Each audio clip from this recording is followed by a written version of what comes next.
La divisa favorita del canal vuelve a dar que hablar. El yen cae casi un 8% durante las pocas semanas que llevamos del mes de octubre. Si hay una divisa loca en este planeta, ese es el yen japonés. Y es flipante esto teniendo en cuenta que se trata de la divisa del tercer país más grande del mundo en términos de Producto Interior Bruto. Es 4 veces prácticamente el tamaño que el de España. Esto es flipante, digo, porque en lo que va de año, el yen ha caído contra el dólar un 14%, luego ha subido un 14% y ahora viene cayendo un 8%. Todavía te hace otro menos 14. Y esto es digno de mencionar y digno de recordar la próxima vez que alguien te diga que Bitcoin no puede ser dinero porque es muy volátil. Pero no estamos aquí para soltar zascas, sino para poner el foco en Japón, donde se van a celebrar las elecciones menos interesantes del planeta. Y es que el 27 de octubre, efectivamente, se llevan a cabo elecciones generales en Japón, pero a nadie le interesa esto un pito porque hay unas elecciones mucho más interesantes apenas una semana después. Me refiero, claro, a las de Estados Unidos. Pero se podría argumentar que lo que pasa en Japón es, si cabe, más importante que lo que pueda pasar en Estados Unidos. Pues allí, gane Trump o gane Kamala, se sabe que los dos van a gastar dinero, mucho más dinero del que tienen, y van a mantener a Estados Unidos en déficits perpetuos. Unos dicen que 3.500 trillones, bueno, no sé, dicen cifras muy locas, pero en cualquier caso, da igual quién gane, se va a gastar dinero que no tienen. Pero el país que históricamente ha pagado la fiesta en Estados Unidos, el país que paga los déficits de Estados Unidos, ese ha sido y es todavía a día de hoy Japón. Japón es el país que más préstamos le ha hecho a Estados Unidos y le sigue haciendo año a año. Se podría argumentar, y lo voy a hacer, que este año ha sido un año convulso en la divisa japonesa porque políticamente ha sido un año inestable en Japón, sin un gobierno capaz y centrado en un rumbo. Ya no digo si un rumbo bueno o un rumbo malo, pero un rumbo cualquiera. Japón ha ido, por tanto, a la deriva por razones que veremos ahora y su divisa lo ha seguido hasta el caos. Y por lo tanto, el resultado de estas elecciones del 27 de octubre es importante porque podría crear en Japón un gobierno por fin capaz de seguir una agenda. Y de esa agenda depende en gran parte lo que le cueste a Estados Unidos mantener esos déficits y seguir endeudándose a futuro. Y mi último argumento, antes de llegar a la intro, ya por fin, Dios santo, esta es la intro más larga de la historia, es que para Japón solo hay una agenda posible. Solamente hay un rumbo, digamos. Así que, básicamente, si sale lo que puede salir en las elecciones, se podría finalmente seguir esa agenda con resultados que veremos si es que llego por fin a acabar con la intro. Dale like si eres un otaku de el gestor del Banco Central japonés Ueda y al lío.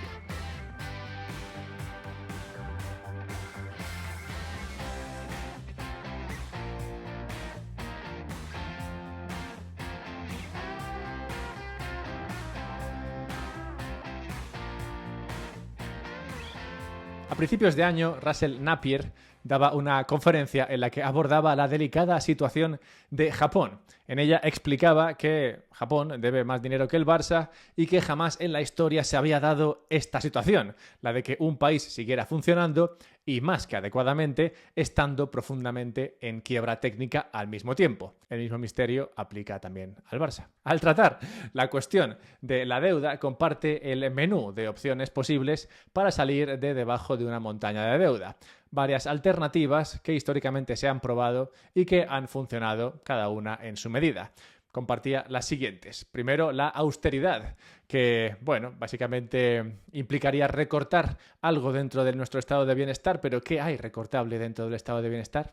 Prácticamente nada, así que esta es poco probable. Otra opción sería el impago de la deuda, directamente el jubileo. Esta fue, digamos, la medida más común en la antigüedad. Directamente un día no se pagaban las deudas y pa'lante. Hoy día está peor visto, digamos. Otra opción sería el crecimiento real. Por fin hacer crecer la productividad real dentro de la economía, algo que hemos leído que existe y se produce en los libros, pero al menos en Europa no es algo que exista en la realidad. Y otra opción sería, por ejemplo, la hiperinflación, como hizo Francia tras la Segunda Guerra Mundial, cuando bajó la deuda sobre PIB del 180% al 50% en tan solo 6 años. Es verdad que durante ese periodo de tiempo también empobreció gravemente a su población, aunque también lo había hecho antes.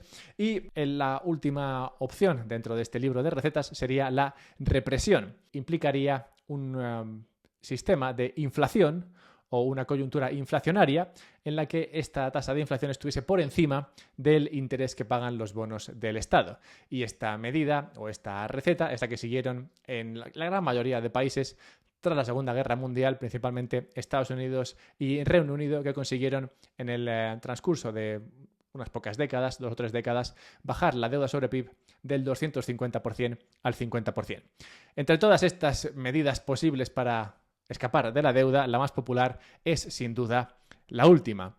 Y no creas que esto es un tema teórico o potencialmente posible, como he dicho, ya se ha hecho en el pasado y de hecho ya se está haciendo ahora, ya se está produciendo. La represión financiera comenzó en lo que podemos llamar nivel 1 de represión allá por 2021. Si ves la deuda total sobre PIB en países como Estados Unidos, Francia o Reino Unido, en todos ellos ves una reducción de la misma que empieza ese mismo año. ¿Y cómo crees que se ha producido esa reducción de la deuda sobre PIB? ¿Acaso crees que ha sido a base de crecimiento desmesurado en países como Francia, Inglaterra y Estados Unidos? Ciertamente no en términos reales, pero sí en términos nominales. Sí se ha crecido gracias principalmente a la inflación que se ha vivido desde 2021. Cuando todo cuesta más, el PIB crece, aunque el país no sea más rico, ni tú tampoco lo seas. Y es que si fuiste a clase aquel día, sabrás que un denominador mayor, un PIB mayor, con un numerador constante arroja un resultado menor. Es decir, la inflación reduce el ratio de deuda sobre PIB. Y esto ha sido lo que ha conseguido que ese ratio vaya bajando en los últimos años. Así que la represión financiera, que, como digo, implica inflación mayor a los tipos de interés que pagan los bonos, ya se está produciendo, ya se está trabajando en reducir la deuda a base de inflación. Esto se está llevando a cabo en algunos países, pero no en otros. Curiosamente, donde más falta tú pensarías que hace, que es en Japón, ahí no se está dando este hecho. Y no se está dando este hecho porque no han conseguido empobrecer a la población tanto como en otros países. Es decir, no han sido capaces de conseguir la inflación que les habría gustado para reducir la deuda.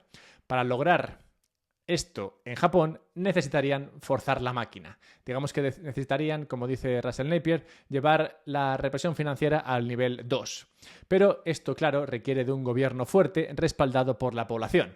¿Y por qué Japón no tiene un gobierno fuerte respaldado por la población a día de hoy? ¿Y por qué no lo tiene desde hace prácticamente un año? Pues tenemos que hacer una segunda mini introducción para entender la importancia de las elecciones de este 27 de octubre y el contexto en el que se producen.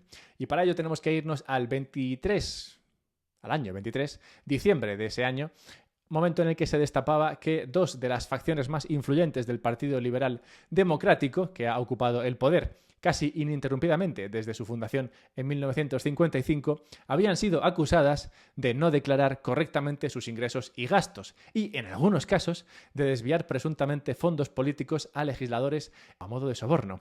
El importe de algunas de estas donaciones, fíjate, alcanzaba a $690.000. Que esto en España ni siquiera sería noticia. O sea, por menos de 1 millón esto no llega no se publica ni en Twitter. Pero en Japón, donde recientemente despidieron al director de un colegio por no pagar un café, esto fue el mayor escándalo político en décadas. Y dejó muy debilitado al primer ministro de ese momento, Kishida, que básicamente no pudo hacer nada, no pudo seguir esa agenda política durante 2024 y anunció su dimisión en agosto. Hace unas semanas se eligió a su reemplazo, Ishiba, lo vimos aquí en el canal, de hecho, te acordarás. Pero en lugar de agarrarse al sillón, como hacen en otros sitios, lo que dijo Ishiba fue: no tengo el apoyo de la población, porque no me han votado, así que lo que vamos a hacer es elecciones. Y así llegamos a las elecciones de este 27 de octubre. Por tanto, lo que busca en estas elecciones Ishiba es ese apoyo de la población para un mandato fuerte y básicamente lo que puede salir de estas elecciones que se van a producir ahora son 3 escenarios. El primero es que gane por mucho el partido de Ishiba, como ya ganó por mucho en las últimas elecciones. Y es que, por alguna razón extraña, bueno, ya sabes cómo es la política, en Japón está el partido de Ishiba, el LDP, que tiene un partido satélite, que básicamente es como ellos, pero sin ser ellos, que se llama Komeito, y entre los dos suelen llevarse la mayoría de los votos. Entonces, lo que podría pasar es que este partido se lleve la mayoría de los votos. Pero también puede pasar que no gane por mucho o que no gane sobradamente o que incluso requiera el apoyo de otro partido que se llama la Japan Innovation Party, que también es ideológicamente parecido a Komeito y al LDP. O sea, básicamente todos los partidos son iguales. Aunque tampoco es tan diferente esto de otros lugares. Pero bueno, el caso es que esto podría darse, sería el segundo caso, y el caso más improbable es que ganase el partido de la oposición. Pues solamente hay uno y viene teniendo más o menos un tercio de los votos en las elecciones anteriores. Bueno, pues ahora que ya sabes cómo se llegó a este 27, por qué este 27 es importante y sabes más que el 99% de la población sobre la situación política del tercer país más importante del mundo, pues creo que ya estás listo para entender el alcance que pueden tener estas elecciones. Y lo vamos a ver, pero después de que te venda un temita. Y es que es posible que estés interesado en la custodia de Bitcoin. Es posible que tengas Bitcoin y es posible que estés llegando a un punto en tu stash de Bitcoin en el que empieces a pensar que igual te gustaría encontrar un sistema de custodia que no te implicase a ti directamente o a tu familia o a tu hogar. Vamos, básicamente, si no estás muy tranquilo autocustodiando tu Bitcoin, si no estás muy tranquilo tampoco dejando tu Bitcoin con un tercero, pues OnRamp ofrecería aquí una solución. Pues OnRamp es un sistema que usa no a un tercero, sino a 3 terceros, a 3 empresas. Cada uno de ellos guardaría una firma y harían falta 2 de esas firmas para mover tu Bitcoin. De manera que tú controlas tu Bitcoin con este sistema de firmas distribuidas entre 3 empresas.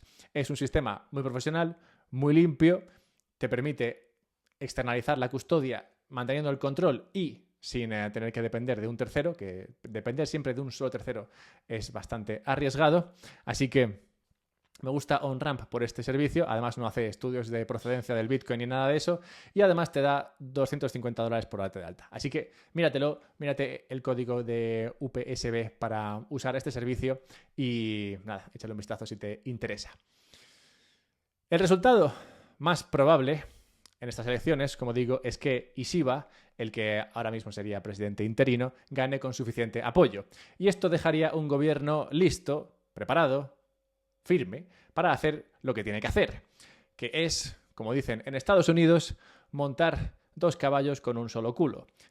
Pues sí, básicamente lo que intenta hacer Japón desde hace años es mantener tipos de interés bajos en su deuda, es decir, pagar poco por su ingente cantidad de deuda al tiempo que estabiliza su moneda. Y esto es, pues sí, efectivamente, como dicen, ¿cómo montar o tratar de montar 2 caballos con un culo? Pues es incompatible, al menos siguiendo mecanismos típicos de mercado. Pues si los tipos están bajos, si pagas poco por tu deuda, la gente no quiere tu deuda, la gente no quiere tus bonos porque paga poco interés. Y si la gente no quiere tus bonos, no compra tu moneda. Y si la gente no la compra o peor la vende, pues entonces genera inestabilidad en el yen, una inestabilidad con la que estamos aquí plenamente cómodos. Y por tanto, como esto no se puede conseguir con mecanismos típicos de mercado, la forma de lograrlo es a base de la que se podrá conocer como represión financiera 2.0, como la explica Russell Napier en su presentación, que básicamente sería forzar a los 2 caballos a correr muy juntitos, o en este caso, obligar a las instituciones financieras y a las no financieras japonesas a comprar la divisa japonesa, a comprar el yen y a comprar bonos japoneses. De esta manera lo que consigues es la estabilidad de la moneda, pues encuentras que de repente hay mucha demanda por tu moneda, obligada, pero demanda, y también que hay demanda por esos bonos, lo que permite que los tipos de interés que pagan los bonos sean muy bajos. Y las alternativas para Japón son esa, represión 2.0 o la muerte del yen. Y por esto digo que Japón lleva tiempo buscando encontrar la manera de la represión 2.0. Y no pienses, de nuevo, que esto es una locura o difícil de implementar. De hecho, esto mismo se está barajando ya en Reino Unido, a otro nivel, pero lo mismo, un país que, como Japón, acaba de elegir gobierno y que también se dispone a implementar mecanismos menos comunes para tratar de solucionar su problema de deuda. Pero que lo haga Reino Unido puede parecer grave, pero realmente no lo es. El Reino Unido ya no es lo que era. Que lo haga Japón puede ser brutal, porque Japón es el primero en la lista de tenedores de bonos estadounidenses. Y si obligas a sus fondos de pensiones, a sus bancos e instituciones no financieras a que compren yenes y bonos japoneses, lo harán, claro, pero lo harán con el dinero que consigan de vender esos otros activos que tienen, que son bonos estadounidenses, son bonos franceses, son bonos noruegos, de los cuales tienen cientos de miles de millones, como explicaba Napier en su presentación. What if it's the other way around now? What if the only way this can work is for Japan to be selling our assets? Y sí, a Napier no se le entiende nada, pero bueno, básicamente lo que ha dicho es qué pasa si los flujos se dan la vuelta, es decir, qué pasa si todo ese dinero que en su día fue de Japón al resto del mundo y bajó el coste de la deuda de todos esos países, ¿qué pasa si ahora ese flujo de Japón afuera va de fuera a Japón? ¿Qué pasa si venden esos activos para conseguir dinero con el que comprar yenes y comprarse su propia deuda? Pues si esto pasa, lo que tendríamos sería que los bonos serían el peor activo del planeta durante al menos 30 años. Y por esto, lo que salga de Japón en estas próximas elecciones es quizás mucho más importante que lo que diga Jerome Powell sobre el nivel de tipo de interés de la economía estadounidense. Pues al final el que va a marcar el precio de esos tipos de interés, el que va a marcar el precio de esos bonos es si los japoneses venden trillones de bonos o si no los venden, o si los compran o si los dejan de comprar. En 2021, Japón empezó a seguir este plan. Podemos verlo en cómo se redujo su tenencia de bonos extranjeros, pero como he dicho, con la difícil situación política de los últimos meses, ha estado, digamos, un poco en pausa respecto a este tema. Y esto, claro, es lo que puede cambiar con el nuevo gobierno. ¿Y por qué te debe importar todo esto? Pues porque si Japón implementa la represión financiera a nivel 2, el resto del mundo también tendrá que hacerlo. Porque si Japón no paga la fiesta, si Japón saca el dinero del resto del mundo y lo mete en Japón, tú tendrás que pagar la fiesta. Y si va mal, tendrás que pagarla directamente. Y si no va mal, tendrás que hacerlo también, pero de forma indirecta, sufriendo al menos una década de inflación. Así que espero que disfrutases de 2021. Espero al menos que tuvieras activos que te hiciesen disfrutar durante lo que fue 2021. Y antes de cerrar el mañanero de hoy con el natalicio o la necológica inversa, dejadme simplemente recordaros un par de cosas. La primera, que podéis suscribiros a la newsletter del podcast y así recibís un mail mío los sábados. En la próxima hablaremos de los mongoles, de los chinos, del dinero papel, qué gran invento, y de cómo uno puede llevar a la ruina del otro. Y nada, mírate esto, te puedes suscribir en la página web del podcast. Recuerda también lo de OnRamp, si estás buscando un sistema de custodia profesional que te externalice la custodia y no te haga depender de un solo tercero. Y cerremos con el natalicio, recordando el nacimiento, en tal día como hoy, de Picasso, famoso pintor español, un genio. Una vez escuché una historia sobre Picasso y Cézanne y comentaba que Picasso fue un genio y nació un genio, mientras que Cézanne no nació genio, sino que se fue haciendo genio con el tiempo. Así que estaría bien que recordases esta historia, porque puede ser que no nacieses genio, no les pasa a todos. Pero esto no impide que puedas convertirte en uno con el paso de los años y con mucho trabajo.